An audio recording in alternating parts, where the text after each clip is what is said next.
এটা স্থলজ হতে পারে, জলজ হতে পারে, স্থলজ হতে পারে, জলজ হতে পারে, উভচর হতে পারে।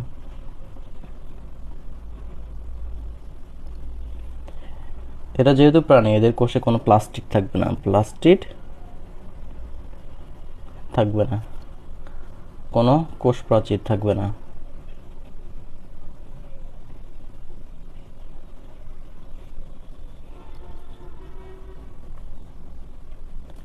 এবং কোষ গহ্বর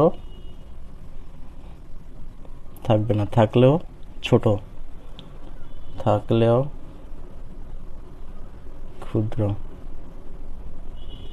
উদাহরণ হিসেবে আমরা হোমোসেপিয়েন্স বা মানুষের কথাই বলতে পারি।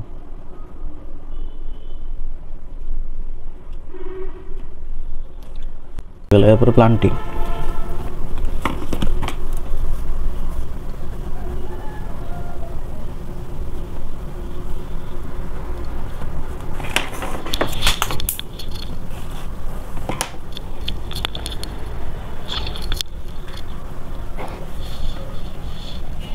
এরাও বহুকোষী।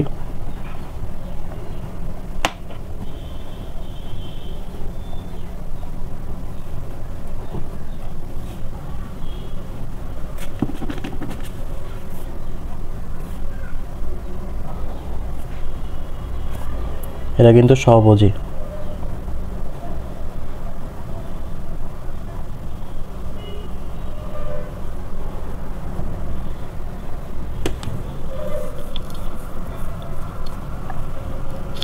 এদের কোষ প্রাচীর আছে, কোষ প্রাচীর, প্লাস্টিড, এগুলো সবগুলো আছে। কোষ প্রাচীর, প্লাস্টিড, কোষ গহ্বর সব আছে। আসলে উদ্ভিদ কোষ সম্পর্কে পড়লে প্লান্টি সম্পর্কেও জানা যাবে। উদাহরণ হিসেবে আমরা কি দিতে পারি, এটা কোনো একটা গাছের নাম দিতে পারি, যেমন আম গাছের নাম ম্যাঙ্গিফেরা ইন্ডিকা।